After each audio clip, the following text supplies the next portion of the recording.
અમરેલી જિલ્લાના જાફરાબાદમાં રમજાન માસની પૂર્ણાહુતિ થતાં જ મુસ્લિમ બિરાદરો દ્વારા રમજાન ઈદની ઉજવણી કરવામાં આવી હતી અને એકબીજાને રમજાન ઈદની મુબારકબાદી પાઠવવામાં આવી હતી। દેશમાં કોમી એકતા અને ભાઈચારો જળવાઈ રહે તે માટે દુઆ કરવામાં આવી હતી। એકબીજાને રમજાન ઈદની મુબારકબાદી પાઠવાઈ હતી। મુસ્લિમ બિરાદરો દ્વારા રમજાન ઈદની ઉજવણી કરવામાં આવી હતી। અહીં ઈદગાહ ખાતે નમાઝ અદા કરવામાં આવી હતી।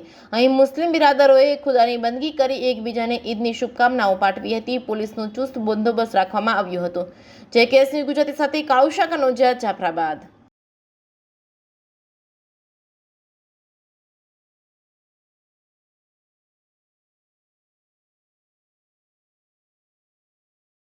ઈદનો તહેવાર હતો ઈદ ઉલ ફિત્રનો અમારો અને બહુ મોટું દિવસ છે રમઝાનનું, જે 30 દિવસ સુધી અમે જે ઇબાદત રોઝા નમાઝ તરાંબી પડી અને આજે ઈદની નમાઝ પડીને દુઆ કરીએ છીએ ઈશ્વર અલ્લાહ પાસે કે આપણા ગામમાં અને પૂરા દેશમાં શાંતિ અને ભાઈચારો રહે અને આવી જ રીતે બધાના તહેવારો હળી મળીને સારી રીતે ઉજવાય દરેક સમાજના।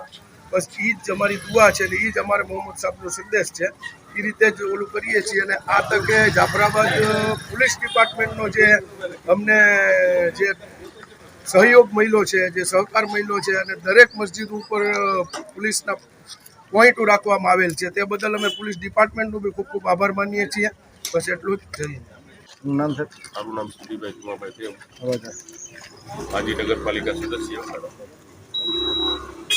આજ રમજાન મહિનાના જો ઈદ ઉલ ફિત્રનો તહેવાર છે, જે રમજાન મહિનાના 30 રોજા નમાજ ઇબાદત અને કરી આજે ઈદ ઉલ ફિત્રનો તહેવાર મનાવવામાં આવેલ છે।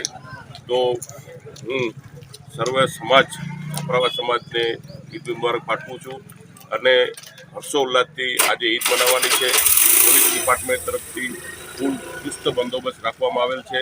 બધી મસ્જિદોમાં પોઈન્ટ રાખવામાં આવે છે। ગામમાં કોઈ પણ અનિચ્છનીય બનાવ ન બને તેની તકેદારી રાખવામાં આવી છે અને કાલ એક એવો બનાવ બનેલ જાફરાબાદમાં આગનો, એમાં સમસ્ત સમાજના આગેવાનોએ સાથે રહી અને આગ બુઝવા અને મોટી જાનહાની અને માલહાની થતાં બચાવેલ છે। તો હું જાફરાબાદના તમામ સમાજના આગેવાન અને જાફરાબાદની જનતાનો હું જે ભાઈની દુકાન છે એના તરફથી હું ખૂબ ખૂબ અભિનંદન પાઠવું છું। જય હિન્દ, જય ભારત।